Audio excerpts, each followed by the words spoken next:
ਭੈਣਾਂ ਨੂੰ ਹੱਥ ਬੰਨ ਬੇਨਤੀ ਹੈ, ਮੇਰੀ ਭੈਣਾਂ ਨੂੰ ਹੱਥ ਬੰਨ ਬੇਨਤੀ ਹੈ, ਸੁਣਨਾ ਧਿਆਨ ਨਾਲ ਦਿਲ ਨੂੰ ਸਾਫ਼ ਕਰਕੇ।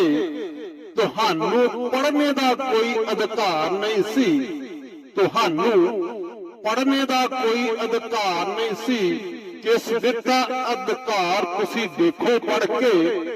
ਮਨੂ ਸਿਮਰਤੀ ਤੁਹਾਡੀਆਂ ਖਾਹਿਸ਼ਾਂ ਤੇ, ਮਨੂ ਸਿਮਰਤੀ ਤੁਹਾਡੀਆਂ ਉਮੰਗਾਂ ਤੇ, ਬੈਠੀ ਹੋਈ ਸੀ ਫਨੀਅਰ ਨਾਗ ਬਣ ਕੇ। ਬੰਸਾ ਮਲਕਪੁਰੀ ਗੱਲ ਤਾਂ ਕਰੇ ਸੱਚੀ, ਬੰਸਾ ਮਲਕਪੁਰੀ ਗੱਲ ਕਰੇ ਸੱਚੀ। ਲਿਖੇ ਭੀਮ ਜੀ ਅਧਿਕਾਰ ਹੱਥੀ ਕਲਮ ਫੜ ਕੇ, ਤੇ ਲਿਖੇ ਭੀਮ ਜੀ ਅਧਿਕਾਰ ਹੱਥੀ ਕਲਮ ਫੜ ਕੇ।